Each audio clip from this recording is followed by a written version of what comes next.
네, 이 새벽에 하나님께서 저와 여러분에게 주시는 말씀은 구약성경 사사기 8장 5절과 6절 말씀입니다. 사사기 8장 5절에서 6절까지의 말씀, 저희가 한 목소리로 합독하시겠습니다. 이것은 하나님의 말씀입니다. 그가 숫곳 사람들에게 이르되 나를 따르는 백성이 피곤하니 청하건대 그들에게 떡덩이를 주라. 나는 미디안의 왕들인 세바와 살문나의 뒤를 추격하고 있노라 하니 숫곳의 방백들이 이르되 세바와 살문나의 손이 지금 내 손 안에 있다는 거냐? 어찌 우리가 내 군대에게 떡을 주겠느냐 하는지라. 아멘.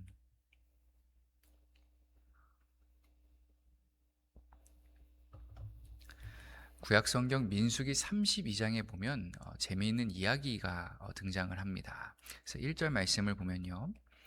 루벤 자손과 갓 자손은 심이 많은 가축대를 가졌더라. 그들이 야셀 땅과 길르앗 땅을 본즉 그곳은 목축할 만한 장소인지라. 그러니까 무슨 말씀인가 하면 출애굽한 이스라엘 백성들이 이제 요단강을 동쪽에서 서쪽으로 건너야 자신들이 목표로 했던 하나님께서 약속하신 이 가나안 땅에 본격적으로 들어갈 수 있는 그런 상황인 것인데, 이때 르우벤 지파와 갓 지파가 그 아직 요단강을 건너지 않은 동쪽에 서 있는 상황에서 모세에게 건의를 하는 겁니다. 모세님, 아시다시피 우리 두 지파는 다른 지파들보다 가축대가 좀 많지 않습니까? 그러다 보니 저 요단강을 서쪽으로 이렇게 건너가는 일이 좀 많이 부담이 됩니다.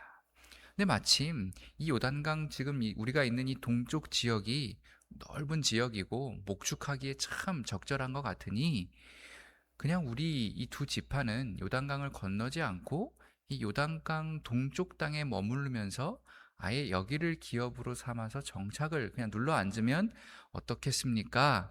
이렇게 건의를 한 거예요. 그러니까 모세가 어떻게 반응을 하느냐? 이 뚜껑이 열립니다. 엄청나게 책망을 해요. 모세가 갓 자손과 루벤 자손에게 이르되 너희 형제들은 싸우러 가거늘 너희는 여기 앉아 있고자 하느냐? 아니, 출애굽의 그 은혜, 그 엄청난 혜택은 이제껏 너희가 다 같이 누려놓고서 이제 진짜 힘을 모아서 본격적으로 요단강을 건너가 가지고 저 서편 땅, 가나안 땅에서 정복 전쟁을 이제 치러 가야 하는데 지금 너희는 가축 핑계 대면서 피 한 방울 안 흘리고 그냥 전쟁에서 쏙 빠지겠다는 것이냐? 너희가 지금 이런 말을 입 밖에 냈다는 사실만으로도 엄청나게 큰 실수, 우리 아군의 모든 사기를 떨어뜨리는 그런 반역 행위가 된다는 것을 너희는 왜 모르느냐? 뭐 이런 놈들이 다 있어! 하면서 모세가 크게 화를 내게 되는 것이죠. 그러니까 모세가 화를 내니까 얼마나 당황했겠습니까? 이 두 지파가 화들짝 놀라면서 황급히 한 발 물러서게 됩니다. 우리가 이스라엘 자손이 각기 기업을 받기까지 우리 집으로 돌아오지 않겠습니다. 무슨 말씀인가 하면요, 납작 엎드리는 거죠. 정말 죄송합니다. 모세님 말씀대로 저희가 그렇게 하지 않고요, 반드시 이 전쟁에 참여하겠습니다. 단순히 참여하는 정도가 아니라 우리가 항상 뭐 할 때마다 가장 앞에 최선봉 선발대가 되어서 모든 위험 부담을 다 우리 두 지파가 감당하겠습니다. 그리고 이 전쟁이 다 끝날 때까지 절대 요단강 동편으로 다시 건너서 되돌아오지도 않겠습니다. 또 요단강 저 서쪽에서 그래도 우리가 이렇게 싸웠으니까 뭐 땅 한 떼기라도 좀 나눠 주십시오. 이런 말 절대 하지 않겠습니다. 어떤 요구도 더 추가로 하지 않겠습니다. 그러니 그 대신 이 요단강 동쪽 땅만은 말씀드린 것처럼 우리에게 할당을 해 주십시오. 그러니까 여러분 생각에도 이 정도면 모세가 그러게 하면서 이렇게 받을만 하지 않았겠습니까? 그래서 보시다시피 결과적으로 어떻게 됐느냐, 이 지도에서 보시는 것처럼 세로로 흐르는 이 요단강을 기준으로 해서 동쪽 밑에서부터 어느 지파들이 있는 거예요? 루벤과 갓 지파, 아까 그 두 지파죠. 그리고 므낫세 반 지파까지 이렇게 요단강 동쪽으로 자리를 잡게 되었던 것입니다. 그런데 여러분, 방금 제가 말씀드린 이 민수기 32장 이야기에서요, 우리가 꼭 기억해야 되는 내용이 뭔가 하면, 애초에 모세는 지금 이 요단강 동쪽 땅을 가나안이라고 생각하지 않았다는 사실입니다. 요단강 동쪽은 모세에게 있어서 약속의 땅, 가나안 땅으로 취급되지 않았다는 거예요. 그래서 민수기 32장 말씀 후반부에 보면 이런 말씀도 있습니다. 우리는 주님 앞에서 무장을 하고 요단강을 건너 가나안 땅으로 들어가겠습니다. 여기뿐만이 아니라 이 민수기 32장 전체의 뉘앙스에서 계속 요단강 서쪽이 가나안 땅이라는 그 생각이 드러나거든요. 그러니까 요단강을 딱 경계로 해서 강 서쪽이, 서쪽 땅까지만이 하나님께서 가라, 젖과 꿀이 흐른다 라고 하신 그 가나안 땅이 되는 것이고, 요단강 동쪽은 그럼 누구 땅이 되는 거예요? 이방 민족의 땅. 이걸 모세만이 아니라 당시 온 이스라엘 백성들이 다 동의하는, 처음에는 다 그렇게 생각을 했다라는 것입니다. 그랬기 때문에 물론 다른 이유도 여러 있었을 수 있었겠습니다만, 갓 지파와 르우벤 지파가 이렇게 우리는 요단강 동쪽에 자리 잡고 싶습니다 라는 말을 했을 때 특히 모세가 그렇게 달가워하지 않았던 것이죠. 거기는 하나님께서 약속하신 땅이 원래 아니었기 때문입니다. 그리고 중요한 것은 그러한 모세의 걱정, 염려, 우려가 실제로 현실이 되었다는 거예요. 그 내용이 오늘 우리가 읽은 본문인 사사기 8장 5절부터 나오게 되는 것입니다. 5절입니다. 그가 숫곳 사람들에게 이르되 나를 따르는 백성이 피곤하니 청하건대 그들에게 떡덩이를 주라. 나는 미디안의 왕들인 세바와 살문나의 뒤를 추격하고 있노라. 좀 전에 보셨던 이 지도를 좀 더 확대를 해보면요, 기드온이 그 피곤한 300명을 이끌고서 지금 도착해 있는 숫곳이 어딘가 하면 바로 여기쯤입니다. 그러니까 아까 모세에게 우린 동쪽에 남고 싶습니다라고 요청했던 갓 지파 땅에 속한 성읍이고요, 이렇게 요단강을 지금 건너자마자, 동쪽으로 건너자마자 만날 수 있는 그런 성읍이었습니다. 그런데 지금 우리가 피곤하니 우리에게 먹을 것과 쉴 곳을 좀 마련해 다오라고 요청하는 이 기드온에게 숫곳 사람들이 어떻게 반응을 했다는 것입니까? 6절 말씀에 숫곳의 방백들이 이르되 세바와 살문나의 손이 지금 내 손 안에 있다는 거냐? 어찌 우리가 내 군대에게 떡을 주겠느냐 하는지라. 같은 구절을 세번역 성경은 이렇게 번역을 했습니다. 이 말을 들은 숫곳의 지도자들은 우리를 보고 당신의 군대에게 빵을 주라니 세바와 살문나가 당신 소나기에 들기라도 하였다는 말이요 하고 비아냥거렸다. 여러분, 이 숫곳이라는 지명의 이 뜻이 무엇인가 하면요, 이것도 참 재미있습니다. 쉼터라는 뜻이에요. 휴식처, 안식처, 양이 쉴 수 있는 양의 우리, 이런 뜻이 숫곳이거든요. 그러니까 아마 기드온은 힘겹게 요단강을 건너와서 딱 고개를 들었을 때 다른 성읍은 몰라도 이 숫곳, 이 쉼터에서만큼은 우리가 최소한의 환대를 받을 수 있을 것이다 라고 생각을 했을 것입니다. 그런데 지금 같은 민족, 심지어 쉼터의 사람들에게서 전혀 예상하지 못한 충격적인 반응이 나온 것. 그들이 기드온을 향해서 비아냥거렸다라는 것이죠. 우리는 너를 도와줄 수가 없다. 게다가 이런 푸대접을요, 여기 숫곳에서만 당한 것이 아니었습니다. 쫓겨났으니까요. 어쩔 수 없이 기드온은 미디안을 잡으러 가야 되니까 이 숫곳을 뒤로 하고서 계속 이제 동쪽으로 전진을 하려고 했는데요. 근데 이미 병사들이 너무 이 한계에 다다라 있던 상황이었기 때문에 얼마 가지 못하고 이 브누엘이라는 곳에서 또 다시 이 성문을 두드리게 됩니다. 그런데 이 브누엘 사람들도 어떤 반응을 보였는가? 8절 말씀인데요. 거기서 브누엘로 올라가서 그들에게도 그가 치구한즉 브누엘 사람들의 대답도 숫곳 사람들의 대답과 같은지라. 사실 이 숫곳, 브누엘 이 두 성읍의 사람들 그 입장이 이해되지 않는 것은 아닙니다.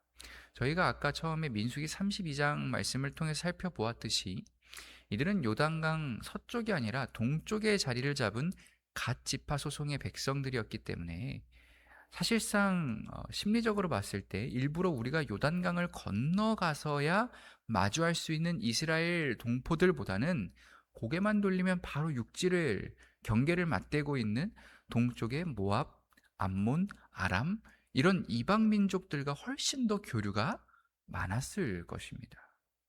당연히 모든 사회, 경제, 문화, 종교 이런 라이프 스타일 전체가 다 이쪽에 맞춰져 있었을 것이라는 거죠. 그리고 그 과정 속에서 지금 이 지도에는 나와 있지 않지만 훨씬 더 이 동쪽으로 자리를 잡고 있던 민족이 이 미디안 족속이었거든요. 그들은 상인, 대상 집단이라고 예전에도 말씀을 드렸습니다.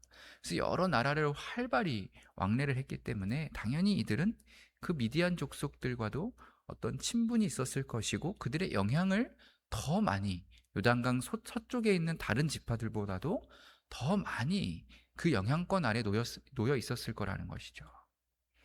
그런데 만약 이들이 지금 덥석 기드온을 도와주면서 기드온 편을 들었다가 혹시라도 기드온이 전쟁에서 지게 된다면 그러면 이들의 운명은 어떻게 되는 것이겠습니까? 완전히 미디안에게 보복을 당한 큰 화를 당할 수밖에 없는 상황인 것이죠. 그랬기 때문에 지금 이들의 입술에서 당신을 믿을 수 없다. 세바와 살문나를 진짜 죽이고 와서 우리를 찾아오면 그때는 우리가 얼마든지 도와주겠다. 이런 식의 반응이 나올 수밖에 없었다라는 것입니다. 그런데 여러분, 바로 그렇기 때문에 오늘 이와 같은 이 이스라엘 백성들의 모습 속에서 우리는 당대 이 백성들의 신앙의 현 주소가 어떠했는가를 적나라하게 들여다볼 수 있게 된다라는 거예요.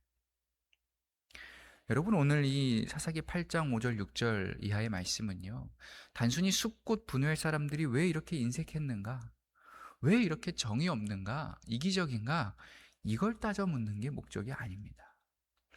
이렇게 지금 기드온을 문전박대한 이들의 결정은 철저히 신앙의 문제였다라는 거예요.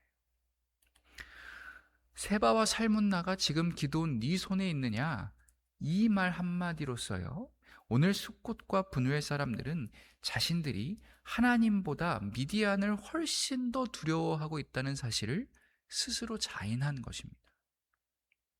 우리는 하나님께서 당신 기드온과 함께 하신다는 그 말을 도저히 믿을 수가 없다. 우리는 하나님께서 이 기드온을 사사 구원자로서 보내셨고 우리를 위해서 사용하고 계신다는 사실을 도무지 받아들일 수가 없다라고 스스로 시인한 것과 똑같다라는 거예요. 그렇게 이들은 철저히 요단 동편이라는 그 지리적 위치에 안주하면서 자기들 눈에 보이는 대로 그 현실만 신앙하면서 정작 나는 하나님의 백성이다, 우리는 다 같은 이스라엘이다 라는 그 귀한 정체성을 다 잃어버린 채 기꺼이 이방민족과의 지속적인 공생, 그 안전함을 선택했다라는 것입니다. 그런데 여러분, 우리는 이때로부터 멀지 않은 과거 시점에 이 숫꽃 사람들과는 전혀 다른 길을 걸었던 한 여인의 이야기를 잘 알고 있습니다. 바로 기생 라합의 이야기죠. 아시다시피 그녀는 가나안 여리고 성읍에 살고 있던, 즉 하나님을 전혀 알지 못하는 이방 여인이었습니다.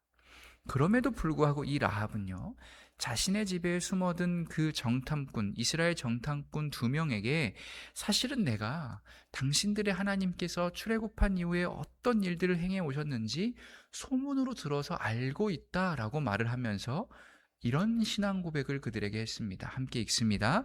너희의 하나님 여호와는 위로는 하늘에서도 아래로는 땅에서도 하나님이시니라. 아멘. 무슨 말씀입니까? 지금 이 라합도요, 아까 그 숫꽃 분회의 사람들과 똑같아요. 정탐꾼들을 숨겨줬다가 딱 일이 잘못되면 꼼짝없이 배신자 반역자가 되어서 멸문지화를 당할 일이었지만 그녀는 지금 눈앞의 여리고 왕보다 살아계신 그 출애굽의 여호와 하나님을 훨씬 더 두려워할 줄 아는 사람이었다라는 것입니다. 그러니까 이게 참 아이러니한 것이죠. 국적이 이스라엘, 하나님의 백성, 그래서 여권에 이스라엘 네 글자가 다 찍혀 있는 그 숫곳 분후의 사람들은 여호와 하나님을 전혀 신뢰하지 않았지만, 정작 이방 여인이었던 이 라합은 이렇게나 담대히 하나님 편에 설 수 있을 정도의 큰 믿음이 있었다라는 것입니다. 그 비결이 무엇이었겠습니까? 라합은 계산하지 않았던 거예요. 설마 여리고가 패배할까? 저 요단강도 힘들게 건너온 이스라엘 민족이 이 강대한, 한 번도 패배한 적이 없는 이 성읍을 무너뜨릴 확률이 몇 퍼센트나 되겠는가? 눈에 보이지도 않는, 만난 적도 없는 그 이스라엘의 하나님이라는 분보다 일단 우리를 지배하고 있는 이 눈에 보이는 여리고 왕부터 내가 신경 써야 숨쉬고 살 수 있지 않겠는가? 이러한 세상의 논리를 하나님 앞에 들이밀지 않았다는 것입니다. 그래서 당장 여리고 왕이 지금 나 라합을 콕 집어서 너 뭐 숨기고 있는 거 없냐? 의심의 눈초리를 보내고 있고, 그리고 실제로 우리 집 지붕 위에는 지금 정탐꾼 2명이 숨어있는 그 긴박한 순간이었음에도 불구하고 라합이 눈을 들어 바라보고 굳게 붙잡았던 사실은 딱 하나였다는 것입니다. 너희의 하나님, 아니 나의 하나님 여호와는 하늘에서도 땅에서도 참된 유일한 하나님이시다 라는 고백을 그녀가 했다라는 거예요. 사랑하는 교우 여러분, 하나님 백성의 정체성은 지리적인 위치로 결정되지 않습니다. 내가 가나안에 들어가 산다고 해서 저절로 하나님의 백성이 되는 것 아니고요. 내가 요단강 동편에 남아 있었다고 해서 저절로 이방 사람처럼 사라지는 것도 아닐 거라는 것이죠. 중요한 것은 내가 지금 어디에 살고 있느냐, 내가 지금 교회에 들어 앉아 있느냐 아니냐, 그게 중요한 것이 아니라 내가 어디에 있든지 내가 무엇을, 누구를 두려워하면서 사는가, 내 삶의 주권이 누구에게 들려있는가, 나는 오늘 내 인생의 주인을 누구로 모시면서 살아갈 것인가. 그렇게 우리는 매 순간 내가 숫곳 사람처럼 살 것인가, 아니면 라합 같은 믿음의 여인이 될 것인가에 그 기로에 서 있다라는 것입니다. 이 귀한 새벽 시간, 우리의 입술로 이렇게 고백하길 원합니다. 하나님, 제가 미디안을 두려워하는 사람이 아니라 하나님만을 경외하는 삶 살게 해주십시오. 현실의 계산에 파묻혀서 늘 불안에 헐떡이며 살기에 급급한 인생이 아니라 언제나 우리를 가장 자유케 하시는 그 진리의 말씀, 나에게 주신 그 하나님의 약속의 말씀 하나 붙들고 담대히 살아갈 수 있는 그 참된 평안을 오늘 제 삶 가운데 허락해 주십시오. 함께 기도하시겠습니다. 자비하신 하나님, 오늘도 우리에게 말씀하여 주시니 참 감사합니다. 오늘 이 새벽을 일깨우는 저희만큼은 눈에 보이는 대로 살기에 급한 자들이 되지 않게 도와주십시오.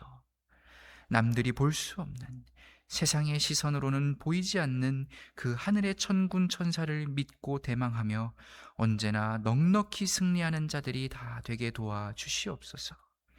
그래서 이 땅 가운데 살아가는 동안 무덤덤한 땅의 사람으로서가 아니라 언제나 유별나고 구별된 하늘의 사람으로서 살아갈 수 있도록 저희를 큰 믿음의 길로, 시온의 대로로 인도하여 주시옵소서. 예수 그리스도의 이름으로 기도드립니다. 아멘.